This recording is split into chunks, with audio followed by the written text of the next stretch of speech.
Chapter 4 Svasamavedya and Sanyoga-Svananda Meditative Union. After giving up all mentally irresolved desires and actualizing the psychic powers of Sahaja Brahma, the Siddha Yogi, having attained the state of Brahma, attains supreme liberation in the form of self-bliss, and becoming one with it, attains supreme bliss. Let us delve deeper into this verse. Through the powers of internal and external spiritual practices such as self-control and self-restraint, the sadhak attains super-conscious meditative union and supra-conscious meditative union. He goes on to explain how to achieve the siddhi of enlightened peace, which is the goal of Ganesh Yoga, namely Purna Yoga.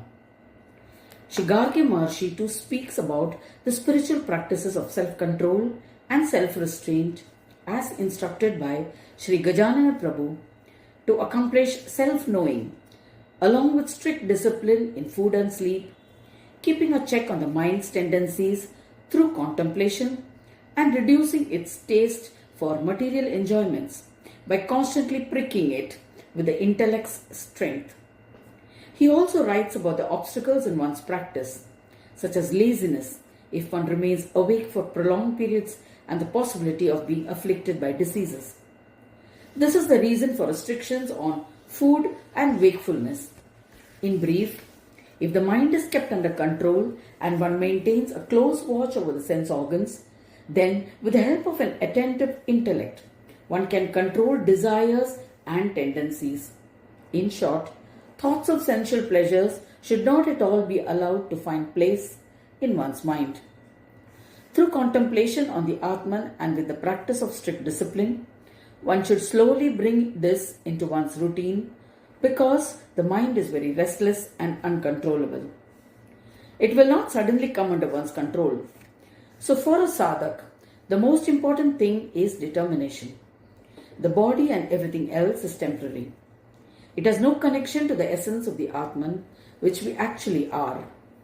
With this determined practice, thoughts of Brahma gain a steady hold on the mind, for which a strong will and courage are required. If the body is going to be as per the preordained destiny alone, then why should I worry? Thinking in this manner with firm determination, the mind remains absorbed in knowing the Atman in the intellect. Since the mind is restless by nature, we should pull it back from the sense objects that it goes to. Since all pleasures are dependent on the preordained destiny, all efforts and movements towards it are in vain. Clearing the mind of all thoughts is the nature of meditation on Brahma. Developing an extremely closed focus and a reverential attitude towards it with courage will prove to be useful. The destiny of the body is determined on the basis of past actions, which will happen accordingly, and there is no use of my efforts or usefulness. Then why should I have vain pride and get entangled in its affairs? With these thoughts, one develops the necessary courage. With these internal and external spiritual practices, with super-conscious meditative union, dualities of Prakriti will fall off automatically. When one actualizes Sahaja Brahma through supra-conscious meditative union, his states becomes Sahaja. This is the goal of actualization of Svasamavedya described in all Vedic scriptures. Evam kurvan sada yogi param nivritim ricchati vishvasmin nijjamatmanam vishvam cha svatmanikshate. The jiva has two bodies. One is a visible gross body, while the other is the internal knowledge body. The external gross body can be understood by the actions taken, but its characteristics or indicative symbols that are and can be experienced are known as Linga Deha. Every jiva has a Linga Deha, which as per the Shastras measures the breadth of 12 fingers. The gross body is considered as the action body, whereas the Linga Deha that resides in the form of ego illuminates the body with its knowledge. Therefore, Linga Deha is of the nature of knowledge. There are 4 bodies, and hence there are 4 states. In every state, the action is the gross body, and the essence of pride is the Linga Deha. All 4 bodies end in the 5th body, which only has a sense of existence and is known as Kaivalya Deha. This is the place where actions, pride, etc. find their end, and so there is no duality here. How do we know the position of Brahma in this 4-fold Deha, which is action and knowledge oriented? It is known by doing yogic practices and sacrificing the 5 binding and destructive tendencies of the mind.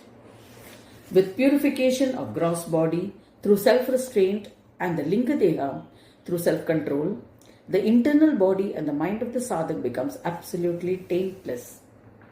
By practicing the spiritual practices described so far, the sadhak is able to actualize Sahaja Brahma. Since the experiences of actualization of Karma Brahma, Jnana Brahma and Sama Brahma are different from each other, they are dependent on something external. Through actualization of Sahaja Brahma, those experiences become stable and are illuminated. Therefore, the 4th Brahma, namely the Sahaja Brahma, is the only one that is self-dependent. The existence of the 3 confirms the existence of the 4th. This is the Sahaja state. Once the Sahaja state is completely attained, the other 3 states melt away, and then the Turiya state does not remain. That is the state of being in Brahma. The 7 states of Jnana Bhumi described in the Yoga Vasishta attain completion. But that is not complete until actualization of Svasamavedya Brahma. As per the words of Patanjali, Yoga's Chitta Vritti Nirodha, when even the obstructive tendency is given up completely without anything remaining, then only it can be said that the Brahma state is achieved, which has not been achieved here. Therefore, this Brahma state is not complete. Here the defect of self-dependence still remains because after the experience of Siddhi in the Brahma state, both self-dependence and external dependence no longer remain. The instructions from Brihadaranyaka and other Upanishads state that other things are known from this. Especially the Artha Brahmana mentions that complete and permanent bliss can be attained only through Brahmanatva Siddhi, which is the experience of being in the Brahma state. It is dependent on the actualization of Sahaja Brahma Sthiti. This is clear from the verse, Tasmat Brahmana Pandityam Nirvidha Balyena Tishtased Balyam cha Pandityam cha Nirvidya Atha Munihi. As mentioned in the Yoga Vasishta, the role of jnana ends here. One can experience the actualization of Svasamavedya by touch alone. Following that, as instructed in the verse, Amaunam Maunam cha Nirvidya Atha Brahmanaha, the psychic powers of bliss of self-yoga and the state of absolute peace will be achieved through meditative union. This will be narrated hereafter as these instructions are not found elsewhere. These instructions are special and the most important significance of Ganesh Advaita philosophy. The psychic power indicated by the words Param Nivrittim Richadi is the bliss of self-meditation Siddhi, or the attainment of the absolute experience of supra-conscious meditative union. Apart from demonstration by touch alone, everything else is accomplished. The state indicated by the word para, the supreme tip, is possible only in the path of Ganesh Yoga. After destroying all kinds of differences and non-differences, when one has attained the silence of meditative union, nothing remains. How do we know that the yoga by which the silent state of experience known as bliss of self-meditative union has been achieved? It is the power by which the 4 types of Brahma go about their play. It is non-differentiated Atma Yoga by which it is attained. The essence of that experience is Just as the existence of the four types of worlds is known as non-differentiating Atma and one's own self-bliss being completely silent in nature, its knowledge cannot be known in a state of meditative union. Guidance of the six Shastras. Shri Gajanana Prabhu says, for the benefit of those sincere seekers, 6 Shastras were readied to give knowledge about the means. You may wonder why different Shastras gave that knowledge when the actual enlightenment is the same. There is a possibility of such doubts arising. The enlightening Brahma present within all the propositions is one and the same. Still, since the sincere seekers have different capacities for intellect and understanding, a step-by-step guidance through the Shastras was also proposed. If one were to merely listen and try to understand without a step-by-step guide, then there is a possibility of misunderstanding and confusion. Questions will arise. What is whole? What is the beginning of that which is not whole? Where is meditative union? Etc. All these have to be understood with the help of the Shastras or laws. Among the 6 laws, the first one is the law of justice. The supremacy of instruction under this law is that the spirit is complete only with the knowledge of Brahma. The knowledge that the incorporeal body which is experienced by giving up limited knowledge of the fourfold body is known as the law of justice. More special are the specific laws that give greater understanding, which is achieved from the actualization of the Dehi of Sohamkar, that I am. This means that every Shastra that instructs about the state of Brahma is limited to that extent alone. The principle of action in the form of Smritis is the science of Dharma or the law of righteousness. It states that the highest is the consciousness Brahma. The essence is in the causal and conscious matter, which is the play of the world. That is the purpose of one of the steps on the path of meditative union. Under the same law, the completion of Sankhya Shastra, the atomic theory of the universe, happens with the instructions of the incorporeal Brahma, which is the supreme method of instruction of Veda Shastras. It throws light on the knowledge up to the actualization of one's own self-bliss. Just as the knowledge instructed in the Yoga Vasishta shows the presence of Brahma till that state of the matter, so also the instructions given in all the 6 Shastras goes up to the level of giving knowledge about the actualization of self-bliss of Brahma. If the actualization of self-bliss is not understood, then where is the question of instructions as to the objective and tools for achievement? Therefore, this arrangement has been made to digest the understanding of the sequence in an easy manner. The books on the laws indicate the path towards actualization of self-knowing bliss of self. But at every step, it is necessary to know the space of the Atman within. For example, the place of actualization of the awakened field of Brahma is the self-bliss of the food sheath of Brahma. In the same way, the Upanishads contain the instructions for vital airfield of Brahma, and others are specific to each one of them. So, for each of the 4 self-bliss, there are 4 differences. Those who have actualized the 3 states, namely ignorance, knowledge, and self-bliss, experience the end of the self-bliss state, while the place of actualization of Sahaja Brahma in the form of absence of self-bliss is the one and only self-bliss.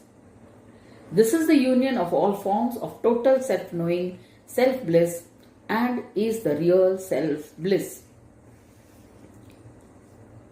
Sarva-Sanyoga meditative union means the experience of silence, which is the siddhi of attaining munitva. Understand this very clearly that there is no Sanyoga happening or possible beyond this. In short, the progress of understanding from the study of all Vedanta Shastras is up to the understanding of self-bliss alone. Between Patanjali's Yoga Shastra, Brihadaranyaka Upanishad, and Ganesh Gita, the only thing that is instructed is Purna Yoga. After speaking about the Ayoga Brahma, beyond self-bliss, that which is beyond union and restraint, namely Purna Yoga, is being taught here. It is possible to know that this from the Shruti, Maunam cha amaunam cha nirvidhyata brahmanaha. Shri Gajanan Prabhu says to King Varinya, the question about yoga which you asked is now going to be explained. Listen to that. He begins with the shloka Yogena Yo. Previous to that, starting with Paranivritti, he spoke about its total fullness. How does one attain the emancipation that is described everywhere? What is its nature? What is that which is beyond that which needs to be known? The commentary of Sri Gargya Maharshi will make this clear. He writes, Sri Gajanan Prabhu says, in the previous two shlokas I had instructed you that desire-filled resolutions should be given up by practice of self-control and self-restraint. This method is useful for those yogis who have practiced the super-conscious meditative union, which involves the absorption of causal matter, and the supra-conscious meditative union, which involves the experience of being in the incorporeal state. So, the sadhak who has actualized Sahaja Brahma, self-bliss, through meditative union will only be able to actualize the total supra-conscious meditative union, which is the complete bliss of emancipation, which is beyond the tendency of restraint and sacrifice. The glory of self-knowing is self-bliss. How does one attain this state of emancipation? This explanation is for establishing the connection. With the giving up of resolutions, the sacrifice of all the casting away foolishness, confusion, and concentration of the four types of fields of matter, through the process of speech, determine the characteristic of psychic powers attained through superconscious meditative union. But those qualities are attained through supra-conscious meditative union. This leads to the completion of differences and non-differences. When the yogi gets liberated, he sees the self-knowing Atman in the whole world. The instrument of superconscious and supra-conscious meditative union is accomplished through the support of the three states. These three states have four differences each, of which the state indicated by Padosya Vishwa Bhutani, as per the Vedas, refer to the gross, subtle, causal and the greater causal that can be known only through experience. Similarly, its support, the knowledge state, and the peace in it, namely the self-bliss state, too makes it possible to experience these four states. This is indicated by the words Yadya Chaturvidam Tadev Vishwam. In this world, the yogi who has accomplished the three states of ignorance, knowledge, and self-bliss through the experience of supra-conscious meditative union actually sees the Atman. This total union is the glory of self-bliss. He is aware of one's own self-bliss alone. With the ascent, he sees different things of the world in the Atman itself. This is indicated by the words Vishwamcha Swatmanishchate. It means that there is no awareness of differences for him. This is the state instructed in the Ganesh Gita. This demonstrates the complete experience of being in the state attained through superconscious and actualization of one's own self-bliss. Patanjali's Yoga Sutra is famous for the proclamation Yoga Chitta Vritti Nirodha, which is considered the completion of the entire description of yoga. It is necessary to keep in mind the source of attainment of that emancipation,